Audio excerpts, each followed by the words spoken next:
Joining us now, right there in the middle of it, Congressman from the 6th District of Ohio, the Republican, Representative Bill Johnson. Congressman, great to have you. Good morning, John. How are you? It's good to be with you. Now, I didn't see, Congressman, I have to give you a compliment right off the bat. I didn't see you falling asleep like Justice Ginsburg last night, so you stayed awake, so that was a good thing. Start there. No, I was riveted. Yeah. I wanted to hear what the president had to say. Just a reminder, he did win 2 times. I just want to throw that out there. That's I somehow I had forgotten that also. I'm glad he reminded us. Okay, Congressman, your overall take on last night's State of the Union speech by Mr. Obama. Oh, my goodness. It's empowering Washington and growing big government and taking more from the American people, John. That's essentially what the president said.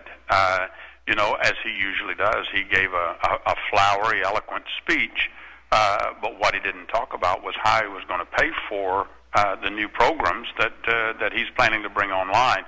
I found it interesting that at one point he talked about climate change being one of the biggest risks to our national security. I guess he forgot what Admiral Mullins, our former chairman of the Joint Chiefs of Staff, had to say when he said that our national debt is the biggest risk facing our national security, because we're not going to be able to afford to keep ourselves protected if we continue to spend in Washington the way that we do. And this is more of the same from this president, and that's very disturbing. I want community college to be free, kind of like high school, right? We have public high schools. Well, that would has he calculated what that would cost, how it would be paid for, what that would do to the debt? Does any of that get played into this? You have to stop and ask yourself the question, John. Today in America, children go to school basically from the 1st through the 12th grade. I guess the president thinks that's free also. Mm-hmm. It's not. Somebody pays for that. Mm-hmm. Parents pay for it in property taxes. States pay for it with taxes that they take from their people. And, of course, the federal government through the Department of Education also levies taxes that pay for these programs. So there is nothing that is free. And for the president to make the statement that it's going to be free, he either does not understand the system, or it's gross negligence when it comes to managing America's fiscal purse. I want every young person in America to have the opportunity to get a college education, but I want them to be able to do it on their terms. Some young people want to go into the building trades and work in the oil fields, and if we had more focus on creating a real national energy policy that would do that, you would see those kinds of opportunities come. I don't know where he thinks these young people are going to go to work once they get a 2-year free junior college education, if he levels over $380-some billion in new taxes on the job creators. Because where are the jobs going to go? Because he's ultimately going to wind up with his program of tax and spend. He's going to wind up hurting the very people that he claims that he wants to help. Congressman Johnson, let's get a little bit to his foreign policy. I'm calling it kind of the unicorn approach. He's still talking about moderate Syrian rebels, which I don't think there are any. And, he said in one part last night, he said he talked about destroying 1,000 ISIS fighters. Well, what's going on out there is you destroy 1,000 ISIS fighters, and in 1 week they recruit another 1,500. Do you think the president last night demonstrated that he fully grasps what is going on out there? Well, I don't think he does. The first problem that we have is that he refuses to call the war that we're in exactly what it is, a war against radical Islamists. And you can't fight an enemy that you can't identify. And the president has refused that.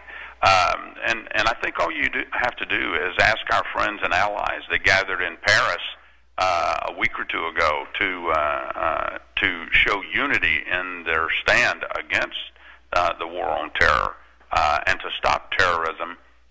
And the United States was conspicuously absent. Is that the kind of leadership we're talking about that brings unity and support? Is that the kind of leadership that's going to cause our allies to respect us and to trust us, or our enemies to fear us? I think we have to make sure that these folks understand that we're going to find them where they are. We're going to go after the funding and the support for these terrorist organizations, and they're going to find it harder and harder to find a place to operate from, because we're going to make it so difficult for them. And America has to lead in that, but this president has clearly shown that he doesn't understand. I agree with you, John. Congressman, let's get to what I'm going to call his Robin Hood economics, talking about last night, taking from increasing the capital gains tax, somehow making it into a pay your fair share thing, and then giving the money back. So redistribution of the pie, pitting one interest group against the other, which is all he's ever done. But the bottom line, anybody that started economics knows that you need jobs. To create jobs, you need capital. To get the formulation of capital, you need people to take money out that they've made and reinvest it in the economy in something else, right? Absolutely right. And people are not going to put their money at risk if they have to worry about an ever-increasing federal government overreaching through regulations, through taxes that are going to take more of what they earn. It's very, very difficult to get companies, to get individuals to take that kind of risk when the federal government is standing there ready to take the hard-earned money that they work so hard for right out of their hands. That's not the way you do it. You know, a former Democratic president, John F. Kennedy, even he understood that the way you get the economy going, the way you give the American people the confidence to invest, the confidence to save, you give them more of what they earn. You let them keep more of what they earn.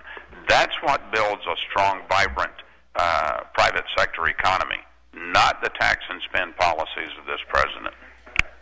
I got a text here from Gene in Norfolk, wanted me to say this to you, Congressman. Gene says, the president talks about how he is for the middle class. Of course, he never mentions anything about his health care scheme that took hundreds of dollars every month out of my budget because of forced government-reduced hours. What really makes me angry is I had health care through my full-time job. Now I don't have it through my part-time job. I just need some part-time work to make ends meet. This is from Gene in Norfolk. How do you respond to that? Well, you know, she's exactly right.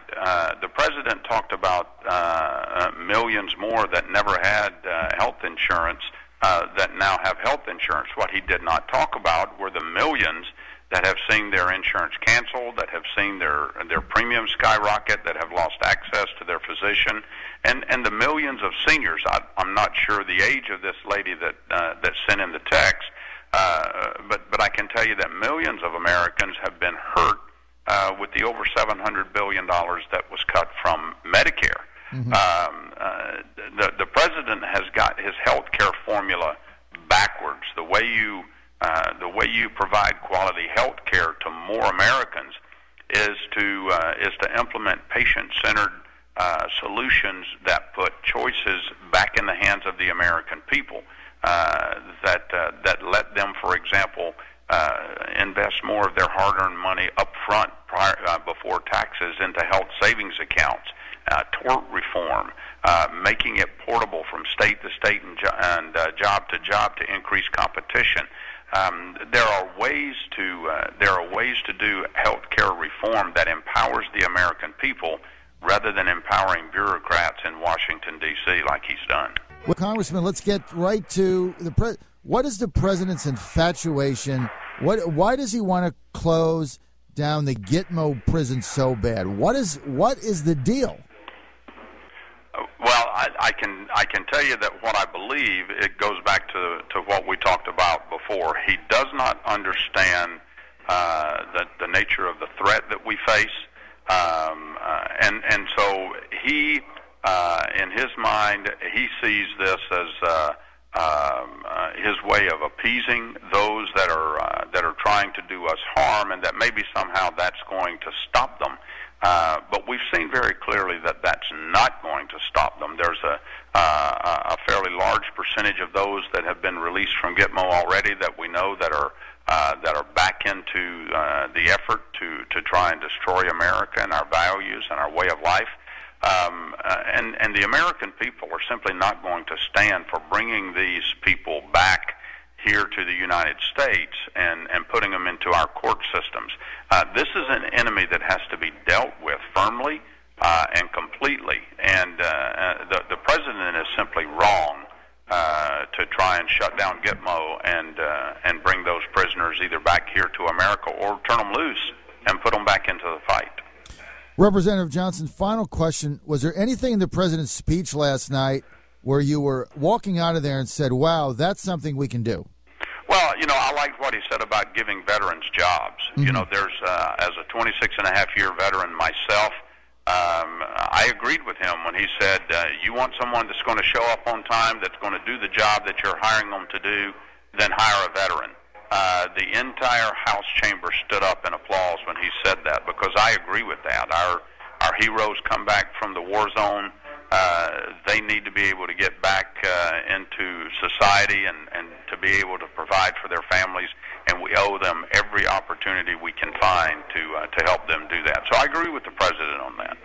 All right, that's going to be the final word. We want to thank Representative Bill Johnson, from the Republican from Southeast Ohio. That's the 6th District in Ohio, for being with us. If you want more information, you can go to his Facebook page or his website, and he's got a newsletter you can sign up for there. Representative, we really appreciate your being up early and being with us today. Thank you, sir, so much.